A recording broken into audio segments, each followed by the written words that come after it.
Now, times have definitely changed. Now, we are way beyond the days where car companies would make a high performance V6, turbo V6 or supercharged V6 and chunk it in a front wheel drive layout. They won't do those no more. The reason why is because it's a lot less costly to just manufacture a 4-cylinder, like a 1.4 all the way to 2.4 liter 4-cylinder, have an NA version of that engine, and then you make a boosted version of that engine for your higher trims. It's just that simple. They just copy and paste engines throughout their entire lineup now. Now, and speaking of badass boosted V6s, we need to talk about the 2002 Grand Prix GTP. This thing was just as much as a sleeper as the Ford Taurus show of the earlier years. And the beautiful part about this vehicle, the one thing that I love about this, right, is nobody would expect you to gap them in a Grand Prix with a supercharged V6. But then Pontiac did something that nobody else expected. Because just a couple years later in 2004, they decided, you know what, let's chunk a big ass V8 in it and see what happened.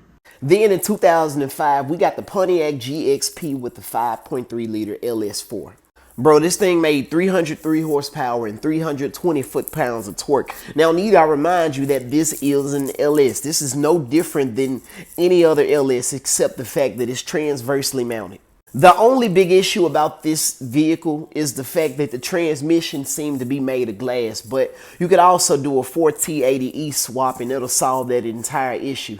And the thing that hindered its performance was not the fact that it wasn't just the fact the transmission was horrible. It was just the thought of a front wheel drive V8. It just didn't sit well with people. When you hear V8, you often think of rear wheel drive. Just like, with the C7 Corvette, people had an issue with the tail lights. They wanted the round bubble tail lights like back in the day. Or better yet, with the Impala, when people found out that it was going to get refreshed as a front-wheel drive 3.8 liter V6, people, they didn't like it at all. Even today, people don't like it. But don't let this stop you from the fact that don't let that hinder you from modifying this thing, because you got people making anywhere from 7 to 1,000 horsepower on built examples.